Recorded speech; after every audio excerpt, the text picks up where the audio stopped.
Welcome to the Armchair Pundits weekend review show and a weekend of fun, weekend of goals, and some disappointment along the way.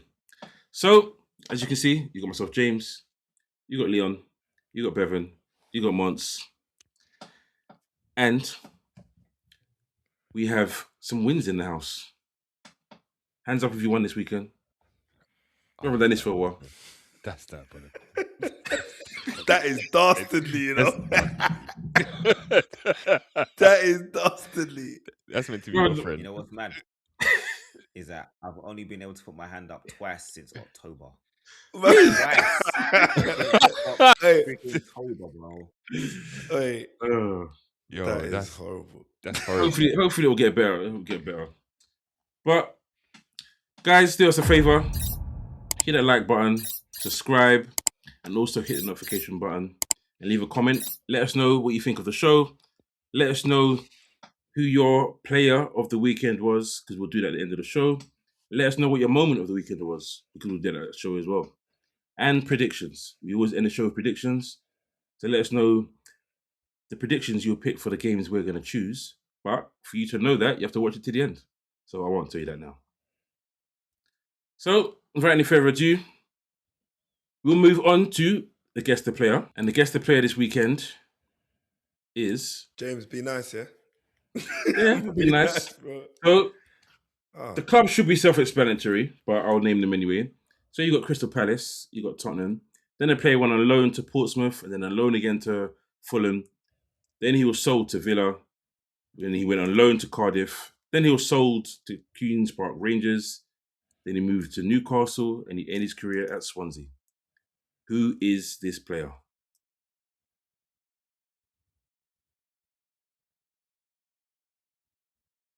Oh, this one's escaped me, man. I think I got it. No, I definitely got it. I got it.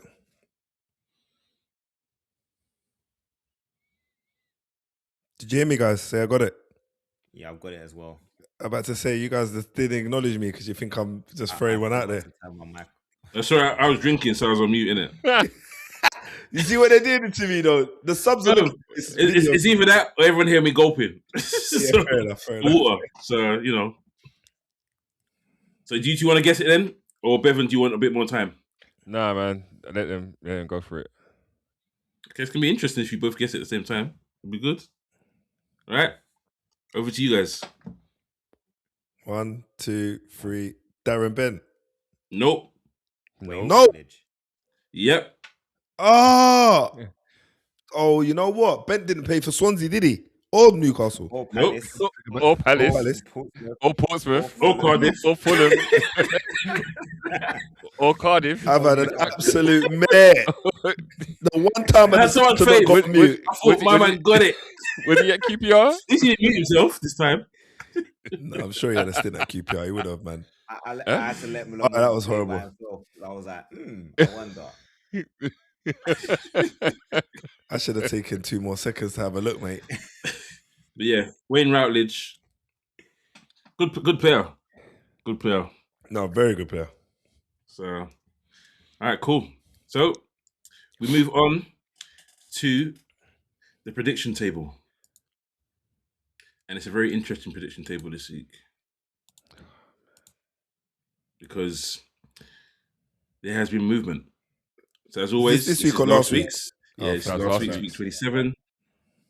So we move on to this week's one. 10 points. Yep. Cold.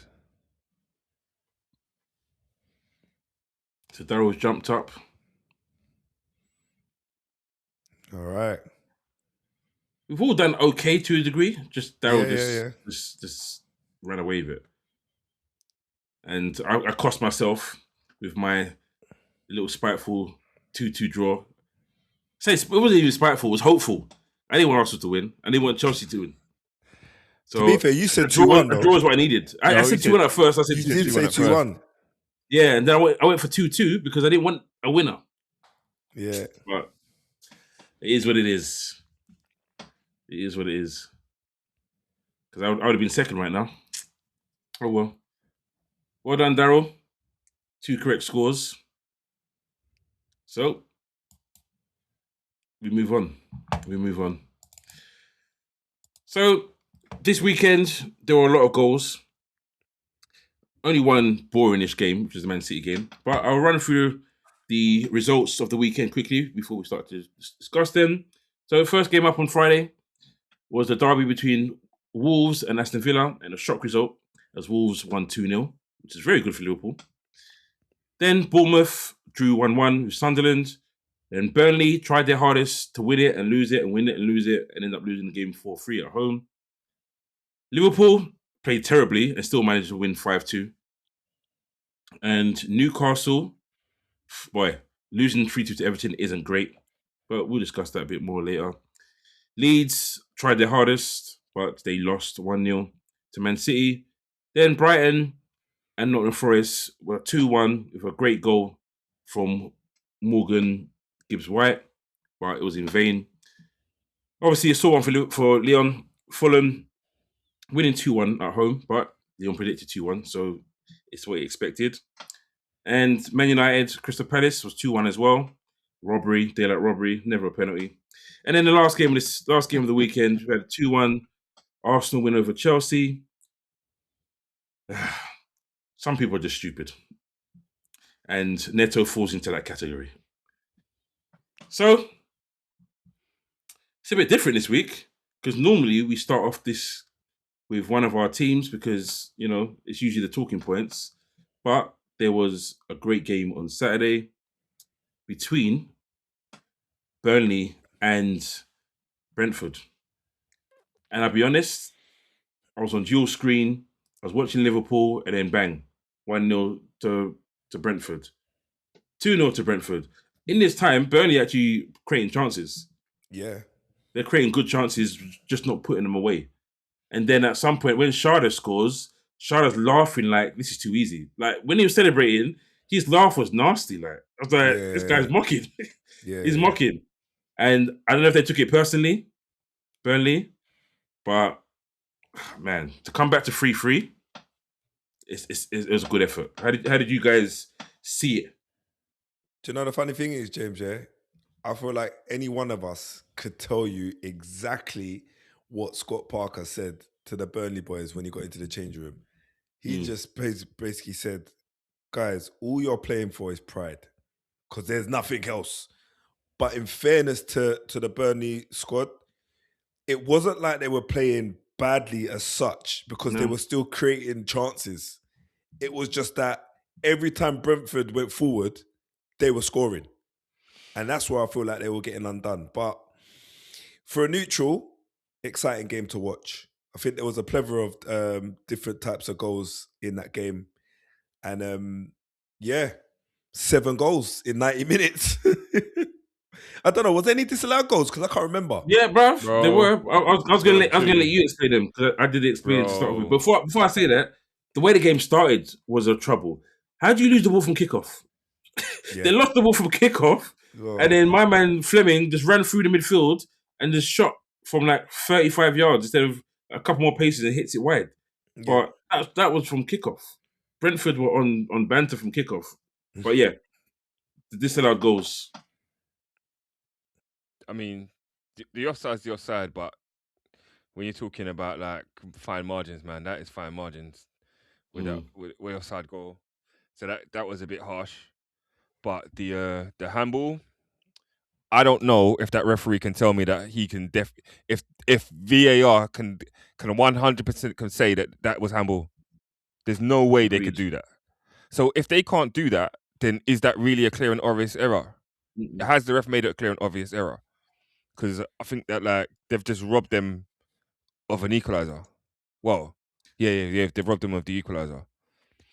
So I agree because the angle I saw, obviously, I don't see what they see in the same. We've got HD, but it's not as clear as those. I saw, for me, it looked like there was a black mark, a bit of darkness between the ball and his arm. Yeah. So I thought, okay, they might not give it because it looks like there's something there just before it hits where it hits the top or the supposed arm. I thought, but then you can't give it because it's not certified. You can't say I can categorically say that's hit his arm. And that's what they're supposed to prove because the goal was given. Yeah. So you have to say I could categorically say that's hit his arm. And for me, that wasn't the case. That wasn't the case. So it's not. It wouldn't make a difference to the league position. Nah. But their pride, the fight that they've shown to come back in that game. Obviously, it shouldn't have been 3-0 down in the first place at home. That's disgusting. But the effort they took to get back in, and even before that, like we said, to go 4-3 up after being 3-0 down, you're on cloud 9. And then to lose it like that, and then to concede the goal they conceded, but then to fight back again. And then you saw, I think at the end of the game, well, not at the end of the game, after they overturned it, I think he asked him how long left. And his reaction to the referee told me he's going to blow the whistle as soon as he's done it. Yeah, they also fancied themselves getting a goal, innit? Getting another goal, so it was one of them. That's why. Yeah. I think we probably won't see a better game, like entertainment-wise, this season. It was a really good game. And it wasn't what I expected when I saw Burnley versus Brentford. Yeah. But listen, I've never seen a team score 3 goals, have 2 offside or 2 ruled out, and they didn't have an expected goal of 1. The expected goals was 0.97. It's mad. That's crazy, Yeah. isn't it? I mean, bruv, you're talking about XG here. Remember, we still need to talk about that Liverpool game. Yeah, that was also a stats conundrum all over the place. So yeah, it was. Yeah, it was. Sometimes it works out like So that, doesn't it? Yeah, go on, second. I said sometimes it just works out like that. You just get those games where it's just a mad scoreline, and maybe the chances that they take them, or there's errors that have happened. But yeah, I think that like in that Burnley game, you would feel aggrieved by Burnley because really what they're playing for is pride, and they've come back from, as you said, 3-0 down or 3-1 down to bring it back. And yeah, like I say, that offside, if I can understand why they're going to change the rules if you're going to have it offside like that, where you're talking about like a guy's shoulder being offside, because what advantage is he really gaining from that? And then he's not really, there's very little advantage he's gaining from his shoulder being offside, isn't it? Especially if the ball's on the floor. And then, and he's going to cross it. So, yeah, I think if you're Burnley, you're going to feel a bit aggrieved. And that's why there's the issue that people have with VAR and it thinking that it's killing the game, because if it's not a clear and obvious error, why would you overturn it? Yeah. Especially if the referee didn't rule it out himself, did he? No. As well. No. So VAR has decided that he's missed an error. And I know that there's that rule about there being an advantage if it hits your hand, it's an advantage, and therefore they have to rule it out. But we've seen other examples where the same thing has happened and the goal has been given. So yeah, if we're going back to that same old consistency issue with the refs and interpretation of the rules, but interpretation of what's occurred as well. Well, apparently, if Ashley Barnes squares the ball and the other person puts it in and it's a goal, that's ridiculous. That doesn't make any sense, because he's still got an advantage, but because he's put it into the back of the net, and like I said, they cannot. There's no way they can tell me categorically that they think that is definitely a handball. So yeah. Agreed. It's probably the first time that a team has scored 5 times and lost the game. That's mental. probably won't happen again. So we move on because there was another shock result. Well, Brentford probably wasn't a shock. Probably expect them to win, but there was a shock result on a Friday night. We'll briefly touch on that because Aston Villa are plummeting. Thank you, because boy, 2 of us need that right now. Well, Man United probably think they're going to get second. So, but Villa losing 2-0 away to Wolves. Credit to Wolves. Listen, I said to Lamont earlier, like Wolves decide that we don't want to be the worst team in Premier League history just before they play Liverpool twice in a week, both away from home. And it was a really good performance from them. They deserved it. Like Aston Villa, I just don't understand what's going on with them. They're really poor. And Watkins they, is- They're missing their midfield. yeah, sorry, yes, yeah. Yeah. What am I saying? Tielemans. Obviously, this is why I called the drop. Yeah, you're right. You're right. But Emery called it. He said we're not in a title race, and as soon as he said that, it started to unravel, and it's because they're not built to play in Europe and in the Premier League, and we've seen other teams struggle with that also. Like being able to balance the two isn't easy, especially when you don't have the same level of quality coming off the bench or replacing some of your first choice. And you seeing it with Villa. As soon as they lost Onana, things started going downhill. They Yep. lost Kamara as well. Is it Kamara? Yeah, Kamara. Yeah, Boubacar Yep. Kamara They're used as to that. To be well. fair, he's always injured. And Well, Tielemans. yeah, but when he's there, along with Yeah, Onana and Tielemans, like quality. that midfield three is problems. And then you've got John McGinn, who's always a nuisance as well. But the fact that they've had so many of those guys out, they've been able to rotate in other areas. You've seen them rotate their centre backs a few times and their fullbacks, but they can't really do that with their midfield, and they're struggling. And realistically, with Watkins as well, he is their main centre forward. They don't really have a replacement, so they're going to get injuries. They got what's name though? Yeah, they signed Abraham. They signed Yeah. Tammy Abraham. Yeah, but he still needs a little bit of time to settle Yeah. into the team. As much as he does have Premier League experience, and I think he's chipped in with a goal already. Yeah, he scored a goal he last has. weekend. He has, yeah. Yeah, It's last weekend. it's Yeah. still not easy, and you've seen with Wolves, just because they've been the worst team in the league this season, they've managed to take points off Arsenal. They've taken points off Villa, and you can just see them being a little bit of a nuisance until the end of the season, because even if they're down now, they need to build for next year. They need to think about how they're going to bounce back. So if Rob Edwards is going to be the guy to do that, then he's going to be looking at who is down for the battle The be able fight. to bring them up. So Yeah. fair play. They're doing their thing right But- now, trying to at least show some pride. And they've got some good players. It's just, Yeah, I think losing Larson and Cunha, like that was the main bulk of their goals. I think that's like almost 30 goals and at least 35 goal contributions between the two of them last season. To lose that, and it's a lot of firepower to replace. So yeah, definitely. So But I think Rob but Edwards it's a- described it's it. a- Go on, say again. No, I was gonna say it is a bit of a derby, isn't it? So, well, it's a West Midlands derby. Yeah, So there is a lot riding on that game. Not just it's bragging rights to be involved as well. So that you're gonna have a bit of a fight, and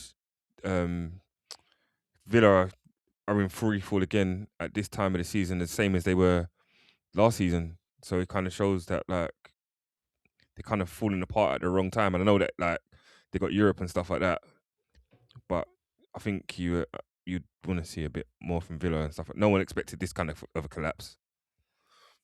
no. But like you said about it being a derby, Rob Edwards came out and described it as a moment that will live with him forever.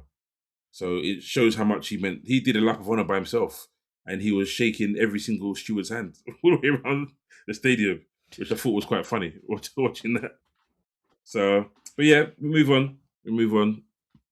So the next game up was a corner frenzy at Anfield, and Lamont did say we were going to talk about it. So if you haven't watched my post-match, watch my post-match because it discusses it, my thoughts on the game. But we won that game purely on penalty, on set pieces, and we've borrowed it from Arsenal since Christmas. Ironically, since we let our set piece coach leave, I think we're now first or second for set pieces in the Premier League. And we've barely conceded one yesterday, but we barely conceded a goal from a set piece. And the XG from that game, we've won the game 5-2, and we've ended up with a lower XG than West Ham, which is just nonsense. Like I said it in my post match. I've never been sitting watching Liverpool game 4-1 up and annoyed at our performance. Like we scored, and then we sat back and we let them pressure us. And then we scored another set piece, and then we sat back and let them pressure us. Then we scored another set piece, and I was like, okay, that was 3-0. 3-0. First half, we're normally not good. Second half, we're one of the best in the Premier League. So we're going to come out blow them away. I was even sitting there thinking, you know what? We need 5 goals to go above Man United to go to 4th. But my friend was like, forget that. Clean sheet. You need a clean sheet. And boy, 4 minutes into the second half, the gift that keeps coming, it arrived. But listen, performance-wise, I won't say much on it because of my post-match. Performance-wise, it was poor. West Ham were the better team from penalty box to penalty box. But inside the box, we've learned how to finish all of a sudden. They need to learn how to finish as well, West Ham. Yeah. They had a couple of chances. I want Do to you go know to what I the mean? stadium next season, so they need to learn to finish. Yeah. No, but honestly, they had a good few chances to kind of give you guys some trouble early on as well, but they just couldn't finish their dinner. Somerville and Bowen were just not at it, and it looked like another game that I've watched this weekend where players are just not talking to each other. A simple, like, my ball. Obviously, you won't say my ball, you'll say my name, but you know what I mean? And 2 men going for the same ball and clattering the same ball at the same time and thinking they're going to get something out of it. But you guys got 3 points, man, at home. And you probably looked at that West Ham game thinking, boy, we should beat them, but anything is possible when they're in a dogfight down the bottom. Have Liverpool played Villa twice already this season? No. We got to go to them. In our last 4 games, I think we got Chelsea, Villa, and someone else. Our last 4 games are not nice. They're not nice. Yeah. You got to go to Old Trafford as well, right? Yeah. Yeah. So we need to pick up the points now. We need to pick up the points now. Do you reckon you're going to get top 4? Yeah, I've been adamant that we'll get it because not only because Villa will drop out, in my opinion. Yeah, they will. So they'll drop out, and no one else is going to come above us. And when I say that, I mean the teams behind us. I don't see any of them overtaking us. Even Chelsea. Chelsea, as we'll discuss shortly, Chelsea are in self-destruct mode, like consistently. So they will do things that will cost them points. So we'll finish 3rd or 4th, in my opinion. But 5th still works. West Ham are gone though, you think? Yeah. I don't think they're going to get enough points. I don't think they'll get more points than Tottenham. And that's who they're fighting with right now, I guess. Yeah, even though Nottingham Forest are sitting in between them, they are looking like, just on the pitch quality-wise, they just don't look like they've got what it takes to just... Forest are there. My bad. Yeah, Forest. Forest on 27. Okay, so we'll move on. Today was the big game. Normally we start with the biggest game, the profile game, but we've pushed it down the order for some more exciting games, you could say. Not to say that game wasn't exciting. That game was actually a good game. It was actually a good battle. Not sure about the result. It's good for the neutral. Yeah, it was good for neutral until someone decided, I'm running stride for stride with this guy. Let me just take him out instead. Right, let me just. I want a yellow card. Let me just fly in. And I was like, I don't think he didn't. I don't think he realized he already been booked. I don't think he realized he'd already been booked. He looked at the referee like, "What do you mean? What, a red? What? Like, what are we talking about?" I don't think he realized. I really don't. I was just there. I don't really understand how he didn't realize, because we saw the replay of when he did get booked. I thought maybe he wasn't looking. The ref put the flipping yellow card up when he was looking at him, so I don't really know how he didn't realize he got booked. Reece James was trying to save him, and the ref was like, no, you're getting this yellow. So he gave him the yellow for talking too much. And then the second one, man, it's like, it's just so, it's actually lazy because it was a foot race, and he may have been beaten to the ball by Martinelli, but if he runs with him, Martinelli still has to cut inside, at which point he have to go into Pedro Neto's car. So it's just lazy. He's basically fouled him because he didn't want to have to run and chase him. That's basically what happened. Hey, do you know what? Me and James said that off camera, bruv. Literally verbatim. We was just like, this guy didn't want to run anymore. So he thought, let me get him early, because Martinelli was full of beans. And he just come on. Obviously, he's got more energy than Neto, but honestly, he kept up with him though. I feel that's what annoyed me at the time. He kept up with him. There's a point where Martinelli got ahead of him and he came back. And then just have your common sense. I think I was saying I think I don't know if it was you. I was saying it while I was watching it. Like, you train as a professional for when you're tired to be able to think straight. Mm-hmm. Like, to handle the pressure. And he folds under the pressure. Because when you look at the widescreen, there was a defender. Like, it wasn't right behind him, but he would have had to beat that defender as well as beat him. Yeah.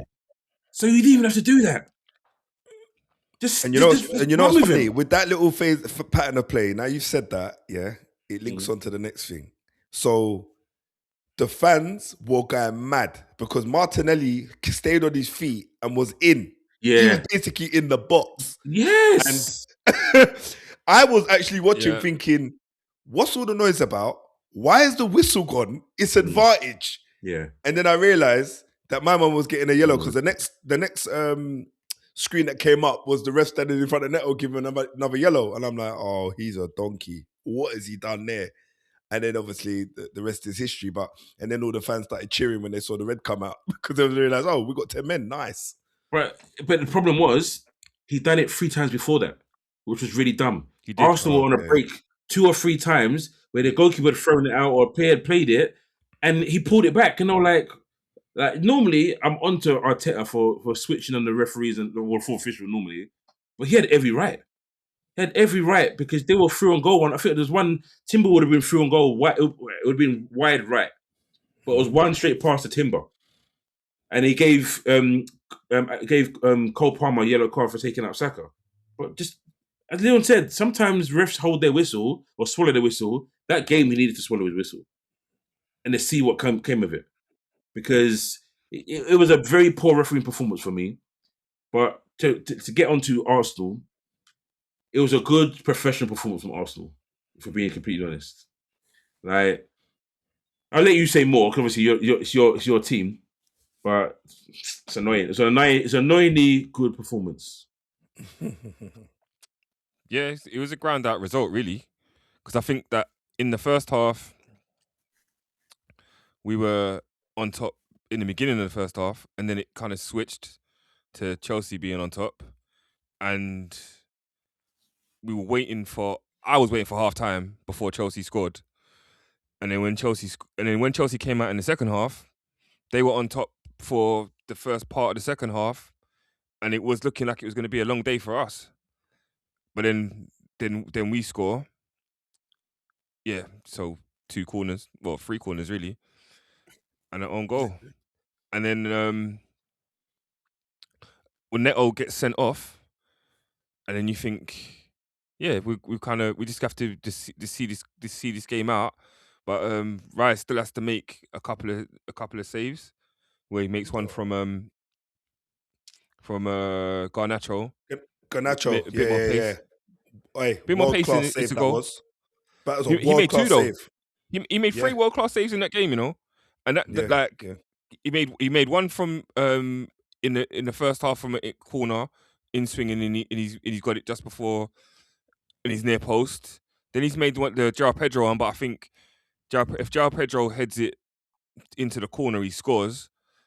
But it's kind of straight, and then he catches it. That was a quality save there, and then he makes the other save from Garnacho, maybe a bit more pace than it goes in, and that's a game where we win 2-1. I don't think it wasn't a great performance, but it was a good performance, and you get it over the line. But I think, like, in fairness, it's difficult to have like curtain raising performances all of the time. Sometimes the level's going to drop, and that was a game where the levels have got to drop, and we got through it. And I've said this so many times, but I've seen those games before with my team, and we lose. We don't. Oh, we draw. We draw that game. We draw, yeah. But we 11 men that could have ended in the draw. Maybe. I think maybe. Because Chelsea were pushing. They were pushing, man. And even Garnacho coming on and having that sighter, I thought, mate, if it keeps on going on for much longer, Arsenal could concede, but Raya was a man possessed, for real. So, Yeah, man. You guys got 3 points. Bro, you got to keep 11 man on the pitch, innit? Like on it's the pitch. their ill I think discipline what's is what that? Their caused that. ninth. And Is that their 9th red card from a different player? yeah, Innit? Like 9th individual. From what I heard on the. I'm trying to think. Have there been? I'm not It's sure. a I think ninth there- I don't different think player or there's been something any like that. doubles. I'm not sure. There might have been doubles, but I'm not sure if there has been doubles. You know, it might have been. Well, 9. even if there isn't, whether there is or nine not, is too many. that's Yeah. too many. And Liam Rosenior thought that he turned the corner with the maturity, but he basically said 2 games, 2 red cards. They've gone back to square one again. So clearly, there's an issue there with as James said, making decisions under pressure and knowing what the right thing to do is. Like honestly, some of the fouls that they get their second yellows for, whatever, it's just unreal. Yeah. And some of the decision making, you've seen it with some of their players this season, has been awful. So it's again something that they need to look at. And you have to say that had they kept 11 men on the pitch, you never know what might have happened, because they've had other chances to score even with 10 men. And obviously, they've dominated possession for large parts of the game because Arsenal said, you guys can have the ball and play on the counter attack. But honestly, they've just shot themselves in the foot again. And they're just harming their own hopes of qualifying for the Champions League through the league. So we'll have to see what happens for the rest of the season. Who's the elder statesman in that team, though? So again? I said, who's the elder statesman in that team? Who's the person in that team? Who's the oldest? The guy that was causing a lot of the problems for them, the goalkeeper. The guy was just, bro, you saw it when he gave the ball to Gokeres. Oh my days. Yeah. What was he thinking? Man, and he's the senior guy. But he has too many of those moments. He has too many. We said of those that moments. before. We don't know what's going on with him. He just has these strange moments where he does something that just it doesn't make sense. And he was poor for the goals that Arsenal scored at set pieces as well. I mean, the first goal, he literally in no man's land. And then he's complaining about being impeded, and you're like, where? There was nothing. There's no way you're being impeded. And I think they were coaching around the back post. They showed it, I think, on Match of the Day, the difference between Riot and Sanchez. Like, Riot is dealing with the bodies himself. He's like, whatever happens, I'm going to try and get my glove on this. He's not moaning at the ref. He's just focused on saving whatever comes his way. And you've seen the save that he's made. But Sanchez, and we've seen it with other keepers, like they're looking to get saved by the ref too many times rather than doing their job. And I think sometimes, because they've made a meal of it, they're less likely to get a decision. If they're battling through whatever contact is happening, it might go in their favor. Like at least they've tried. Whereas there's other keepers that you're just looking at what you're doing. So I'm not going to mention any other names, but question to you guys then. It didn't matter in the end because they scored from the resulting corner. Yes, it was a handball. Should Chelsea have had a penalty? Yes, it was a handball. For me, it was 2 penalties in one. Like, how has my man got his hands? Hold on. Did you say no? Who said no? no? Said no. It wasn't a penalty.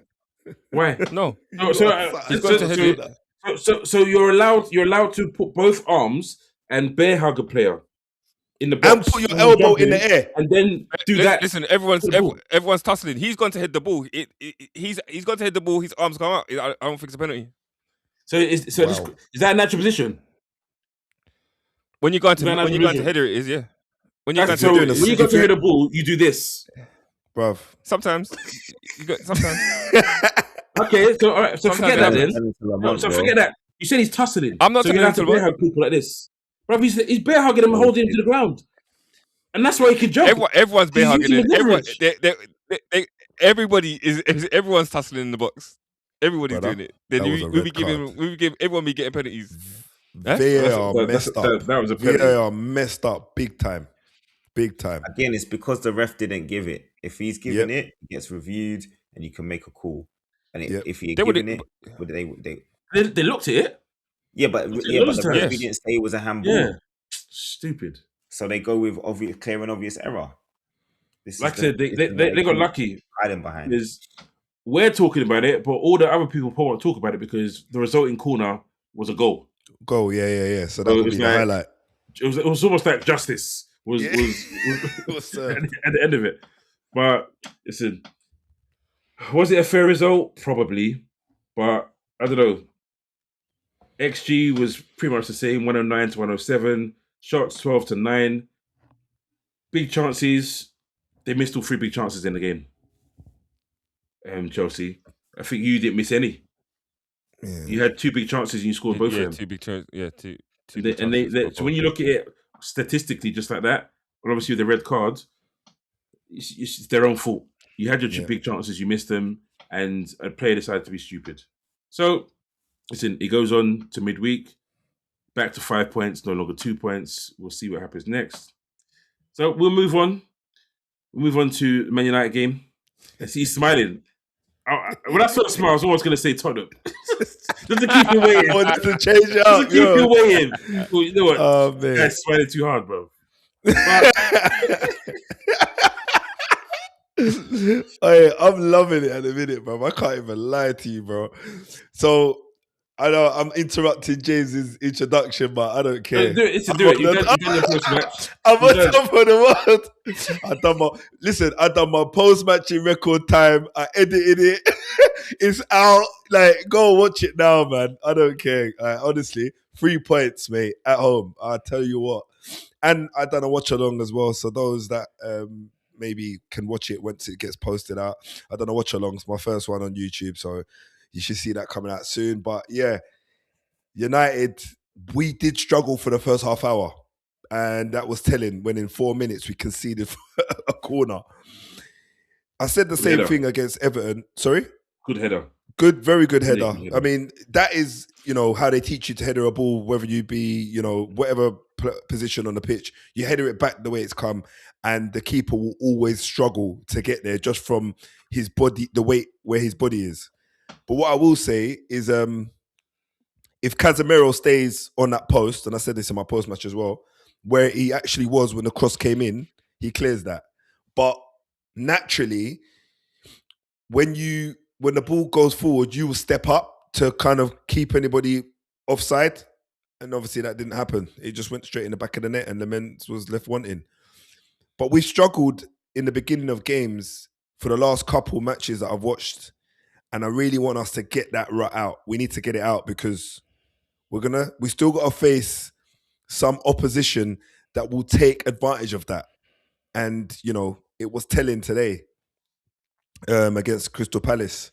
But all in all, United were the deserved winners. There was some controversy in the game.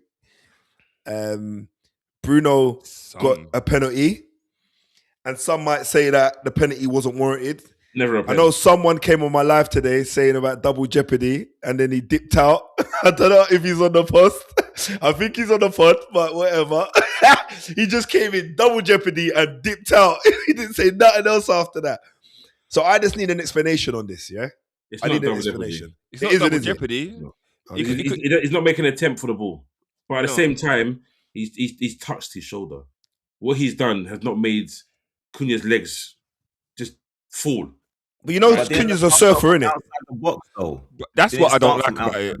Yeah, but see, we had that all kind of clarified. I'm not sure if I told you guys. I think it was on radio. So that whole thing with going in from the box into the box only works if you're getting pulled or pushed.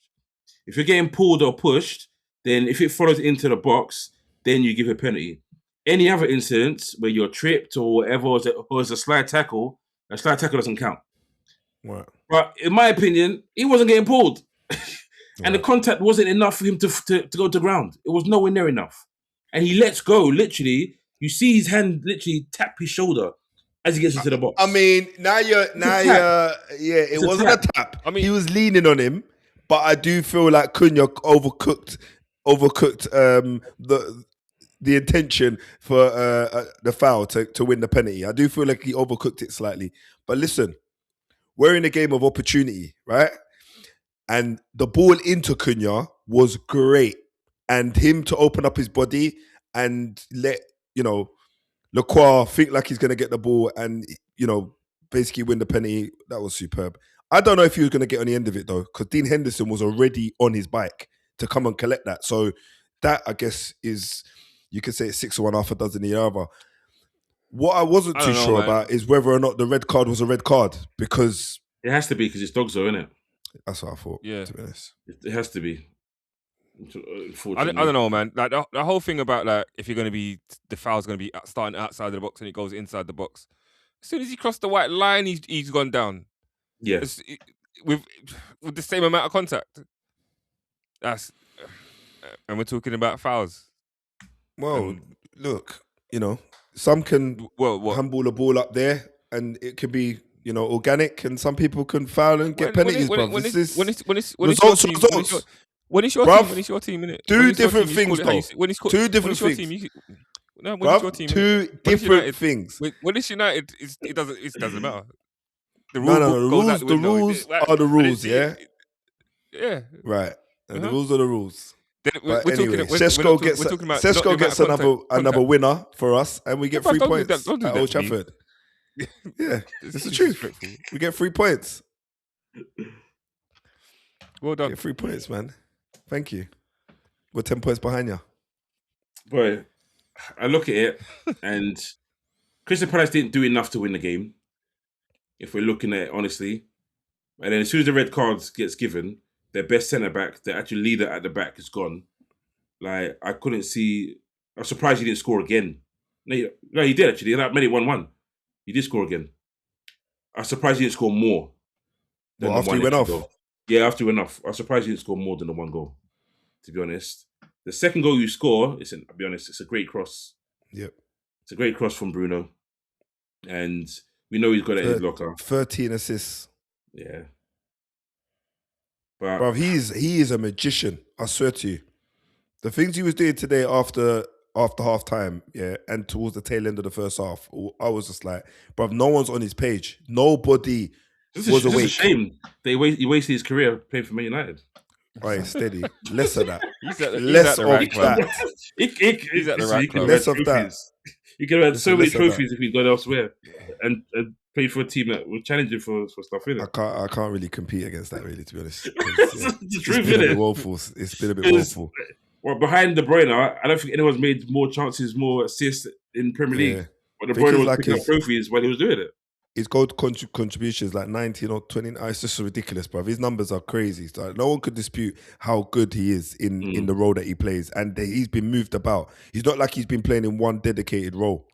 But you're right, James. We could have had more. I feel like we could have actually had more goals before Lacroix went off, funnily enough.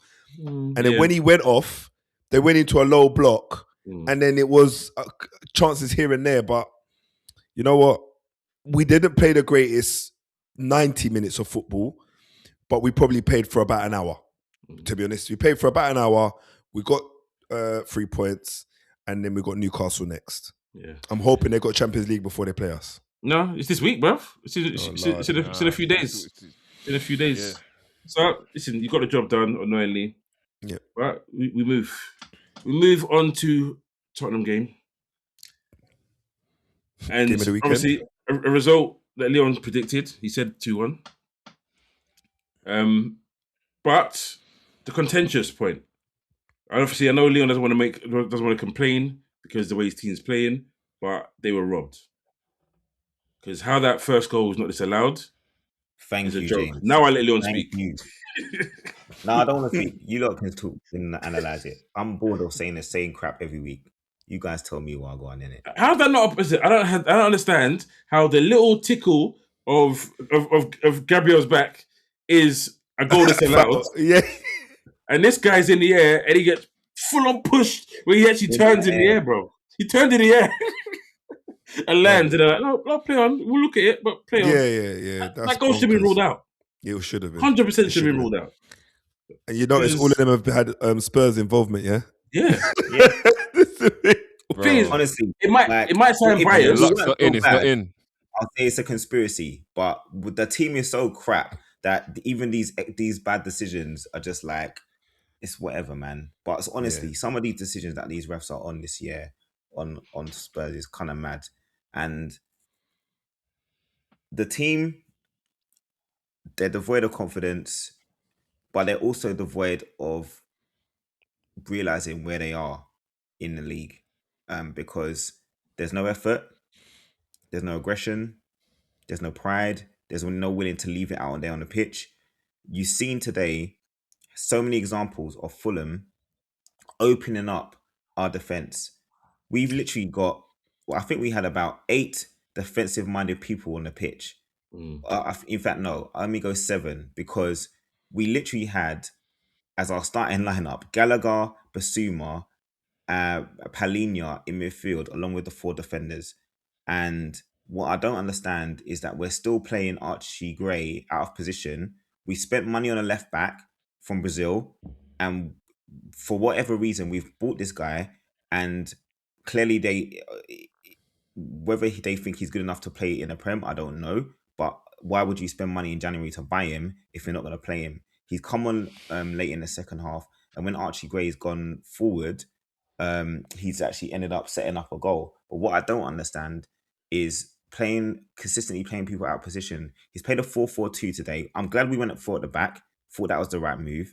But we have a left back. Just play Sousa. And at the moment, Gallagher coming in has made no difference. He looks like he's assumed all of the negative qualities that all the other midfielders have had for this pretty much the last 2 years. And he hasn't shown anything. He hasn't even been doing the dog work that he normally does and that he had done for Atletico and Chelsea. And it's just the team look devoid of ideas. The manager doesn't look like he knows what he wants them to do, or what formation he wants them to play. And then when we do get the opportunity to attack, we still don't look like the team knows what the right decisions to make, because there was times where Xavi Simons had the ball running at the defense, and he's got a player free on his right hand side. My guy keeps the ball for what reason I don't know, and he runs into traffic, loses the ball. There's But so he many does that a lot. examples of players. Yeah, there's so many examples of players being in situations where just keep the ball, hold it, look for your teammate. Kolo Muani today made really good runs, but every time he went down into a channel, he wasn't protecting the ball. He was getting yammed by Bassi and Issa Diop all game. It's like you're making the right run, but you just got no ability to hold the ball up. What is the deal? Like Solanke, again, like you look at him and he's got such good attributes, but the guy just, I don't know what he's going through his mind when he's making decisions. It just The goal, the second goal. What is, for the Iwobi goal? What is he doing? Just stay with Iwobi. That goal doesn't get scored. Yeah. He watches him. He turns around and he just starts walking. Yeah, he just stops running. Iwobi's like, all right, cool. I'm running straight past you, and then side foots it into the corner. It's a great finish, but he has time, and that's how many goals have we seen from the edge of the box against us this season? Players have so much time. Fulham could have scored 5 today. Oh my days, Leon. Bro, that chance that Smith Rowe had, it was a great chance. He had 2. Bro, honestly, the first one when he went and he took it really close to the keeper, and I think he's cut it wide, back, and it went wide. But there was another one which you was talking about a little minute just ago.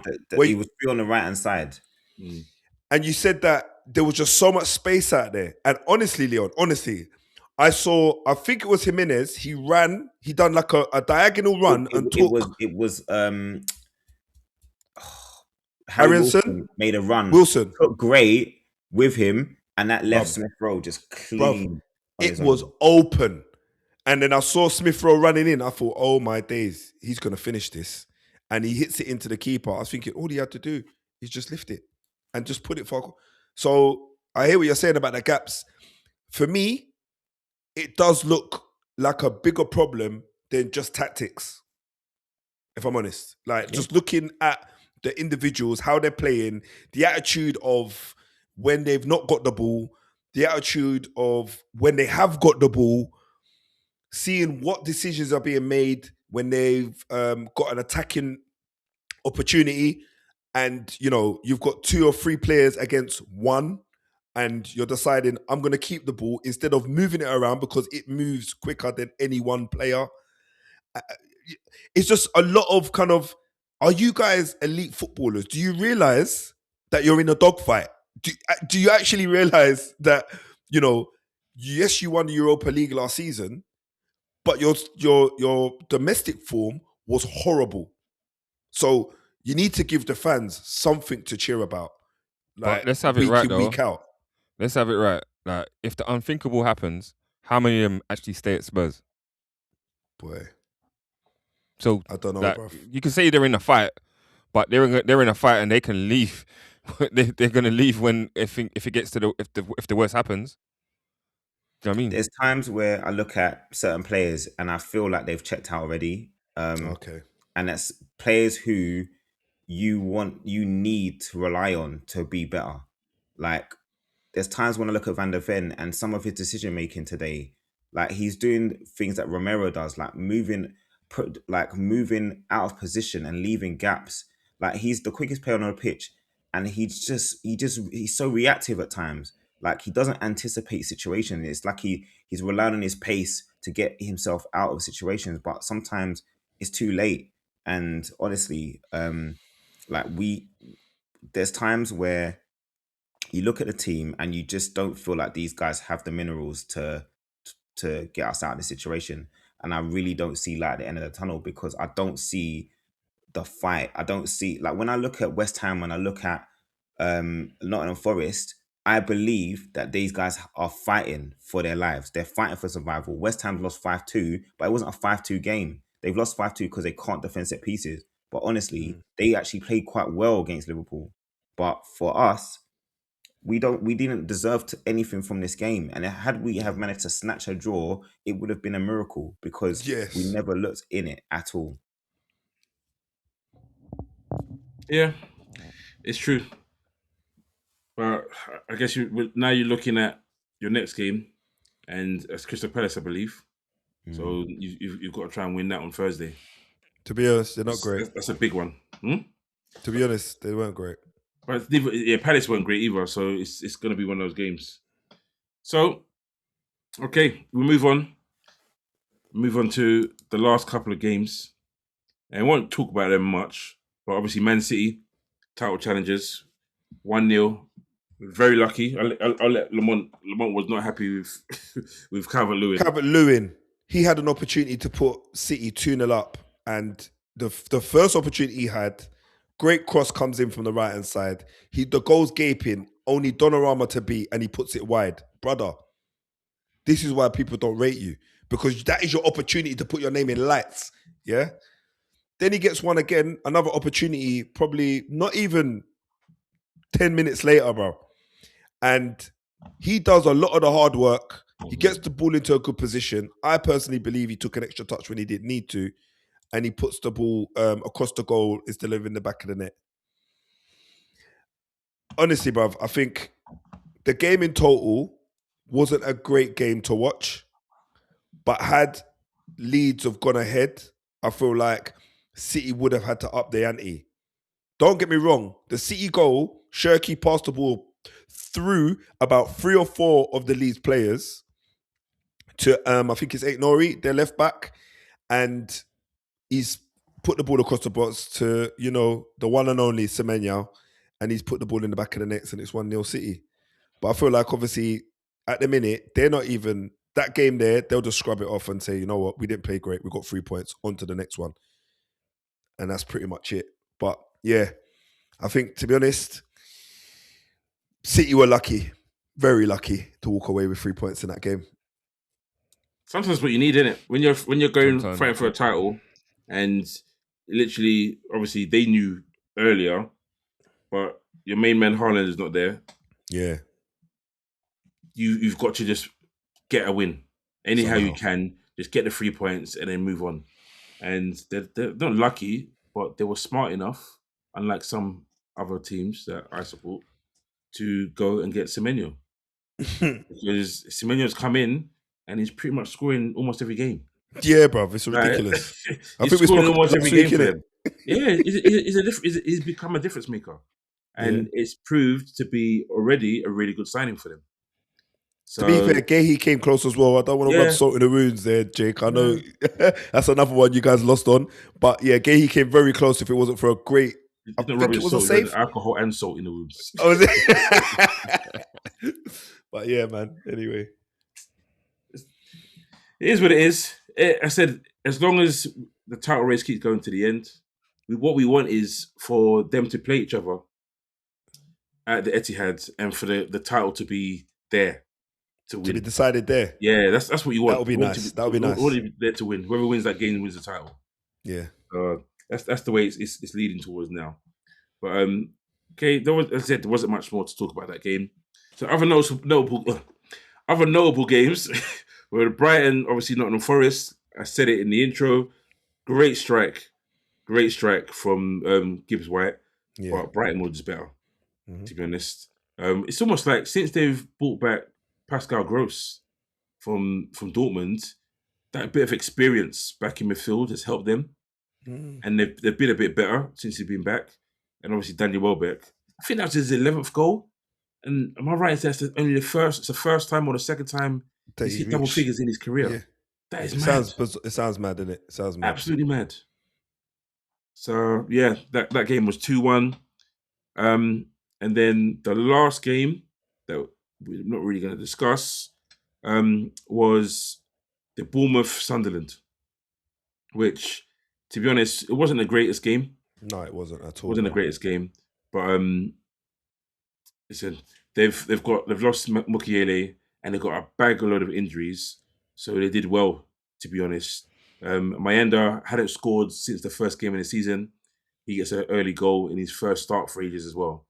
So, but obviously Bournemouth doing what they do. That makes them 9 games unbeaten now. So that's it for the review. We move on to my favorite part of the show, and we move on to our player of the game week. So, Lamont, who are you going for? Bruno. Surprise. Hey, can you guys put yourself on mute when I say my player of the week? Okay, 1 second, Marcus. For those that can't see or hear, oh mate, I don't like you, James. Bro, everyone knew you was gonna pick Bruno, bro. Bruv, he was man of the match, bruv. He was the Water's reason why we wet, won bro. today, Fire's hot. Lamont's gonna pick a United player as player of the week. Sesko won you the game. Why not Yeah, he Sesko? did. That's actually mad. Sesko won you the game the last 2 weeks, so you He- gave it to Bruno yeah. both times. Yeah, because he's had moments, innit? But No, last week he tried to give it to Lemems. Oh yeah. For real, he did. Egregious. Yeah, for real. All right, Leon. You can say Iwobi. You're funny. No, I'm gonna go with David Raya because yeah. I think he's kept Arsenal in that game. I mean, not say kept him in it as in like Chelsea were. He's one of the 3 points. Yeah, for me, he's the reason that they've got all 3 points. So David Raya. For me, I think I've given to him again. I thought Ekitike, as poor as we played, he ends the game with a goal and 2 assists. So quietly, he's doing really well. He's doing really well quietly. So yeah, for me, Ekitike. For me, if you talk about a player that's won his team a game with 2 goals and an assist, I'm gonna give it to Damsgaard. Yeah, that's actually not a bad shout at all. Not a bad shout. So, move on to the moment. So, what's your moment? My one's not a good one this week. Pretty unimpressed with the Leeds fans with City, where they decided that they were going to boo on the Ramadan break for religious reasons. The Premier League put it in place, so they recognised that the players will need a break, and they did so. And the Leeds fans thought it was right to boo. I feel, the last couple of weeks have probably not been a great reflection of football and the way that the fans respect people and their religions, and that's just another situation that a topic of conversation that will probably be going on for a little while. So yeah, it made me sick, to be honest. But yeah, that's my moment of the week. I'm gonna second that.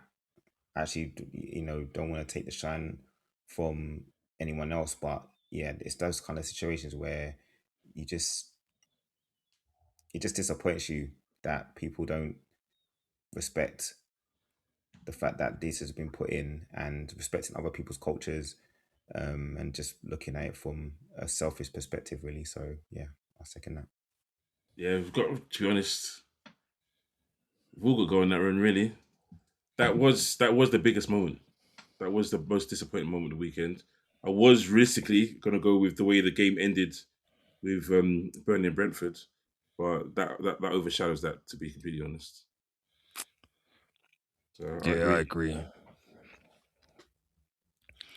Yeah, I agree. I think it's a full house on that one. It's a bit disgusting, really. Yeah. Maybe if Leeds had a player that was of that religion and faith that was scoring goals for them, they wouldn't necessarily do that. They'd show some respect, but this shows how it's tribal. It'll be an excuse. It won't be the real reason. No, not for you. I'm saying it almost wouldn't be the real reason. It'll be, we've got a player doing it, so it's okay. But they've now shown their true colours in that regards. Yeah. So it's almost good that there wasn't a player, because now we've seen what it's about for some of their fans. Yeah, correct. Yeah. So okay, we move on to predictions. So, first game of the game week: Wolves versus Liverpool. Wolves have now decided that they're not going to be the worst team in Premier League history, and won in a derby. And when they came to Anfield, I think we were 2-0 up, and we held on. We held on for dear life to beat them. So I don't know, man. I think you guys will still beat them, though. Yeah. I think that would probably be like 2-1 Liverpool. Fair. Yeah, I'd agree. 2-1 Liverpool. I'm going to go for 3-1 Liverpool. Yeah, I'm going 2-1 Liverpool. Well, it looks like everyone apart from me, because Daryl has also gone 2-1 Liverpool. So hopefully we win 3-1, and I'm the one that only gets 4 points. Otherwise, I'm going to be messed up. And all you guys are going to get 4 points. So, we get no points. We get no points. No, we're winning. Yeah, we're winning. Everyone's getting a point at least. Everyone's getting a point at least. All right, cool. So the next game, Brighton versus Arsenal. I think that's going to be a draw. I think Welbeck will get a goal as well. I think that will be 2-2. 2-1 Arsenal. Yeah, I'm thinking 2-0 Arsenal. I'm going to go 2-1 Arsenal as well. And Daryl has gone for a 1-1 draw. So we've got 2 draws. Hopefully, separate the pack a little bit. Separate the pack a little bit. Yeah. So, next game is Newcastle versus Man United. 8:15 on a Wednesday, bruv. My post match is going to be midnight or something. That's just crazy work, man. Well, at least we're not recording the show that night either, as well. Fair. Because that'll be even worse. All right, so I've gone for 3-2 United.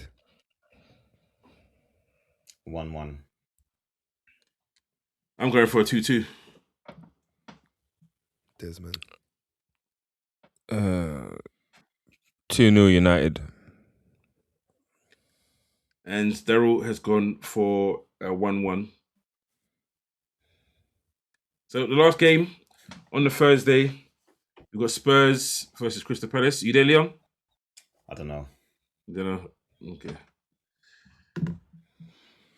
All right, I'm going to go for 1-1. 3-1 Spurs. 2-1 Spurs. Oh man. I'm gonna go 1-0 as well. And Daryl has also gone 1-1. So we have come to the end of our predictions. Let us know what you think of our predictions. Let us know if we're right. Let us know if we're wrong. Put your predictions in the comments as well. And let us know your player of the game week. your moment of the game week. Do you agree with the appalling behaviour of Leeds? I'm sure a lot of you will do. And if you want to give us a different moment of the week, of your own personal moment of the week, then drop that in there as well. So we've come to the end of the show. Thank you, Leon. Thank you, Bevan. Thank you, Lamont. It's been a long evening. It's late. So thank you guys for watching. Don't forget to like.